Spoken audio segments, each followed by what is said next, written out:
ሰላም ቤተሰብ እንዴት ናችሁ? ደህና ናችሁ? እኔ እግዚአብሔር ይመስገን ደህና ነኝ። እንግዲህ ዛሬ ሄርሚና ወንድሟ መጥተዋል። እኛ ያለውን አስተያየት ነው የሰጠው ወንድሟ ማለት ነው። የሄርሚ ወንድም በዚህ አጋጣሚ እኔ አስተያየቱን ተቀብየዋለሁ። እኔ ያልኩትን ነው ያለው።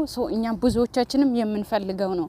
ምክንያቱም ሄርሚ እስከ መቼ ለምና ይሆናል ነው እኔ ራሱ እያልኩ ያለሁት። ምክንያቱም ብዙ ዋጋ ከፍላለች ታውቃላችሁና ስለዚህ እሱ ሲድን ደግሞ ሄርሚን ካላመሰገነ ከሄርሚ ጋር ካልሆነ ጥሩ ነገር ለሷ እይታ ከሌለው ከሱ መራቅ ነው ያለባት ብዬ ነው ማስበው እኔ በራሴ ማለት ነው። ሲቀጥል ደግሞ ርቃ እንኳን እስቲዮ በቃ እንዲለምናት ገባችሁ አይደል? እንድትለምነው ሳይሆን በቃ ከዚህ በኋላ ይበቃል። ገባችሁ?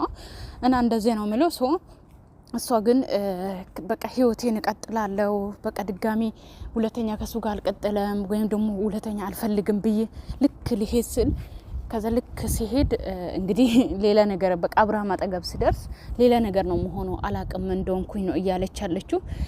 ፍቅር ነው በዚህ አጋጣሚ ታውቃላችሁ እንደዚህ የሚያደርገውና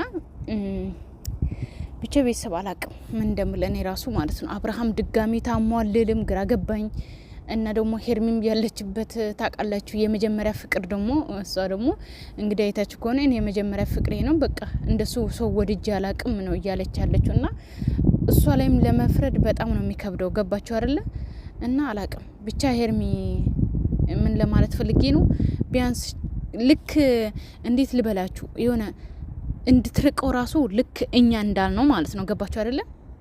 አልፈልግሽም ብሎ ቢናገር እንደምትርቅ ነው እያወራች ያለችው። ገባችሁ አይደለ? ወይ አልፈልግሽም አይላትም ወይ እፈልግሻለሁ አይላትም ማለት ነውና ለዛም ነው እሷም እንደዛ እየሆነች ያለችው። አጠቃላይ እኛ ያወራው ነው እና ያወራችሁ ልክ እንደሱ ነው ያለችው ማለት ነውና ሳታወራ እኛ ራሱ ገብቶናል ሲጀመር።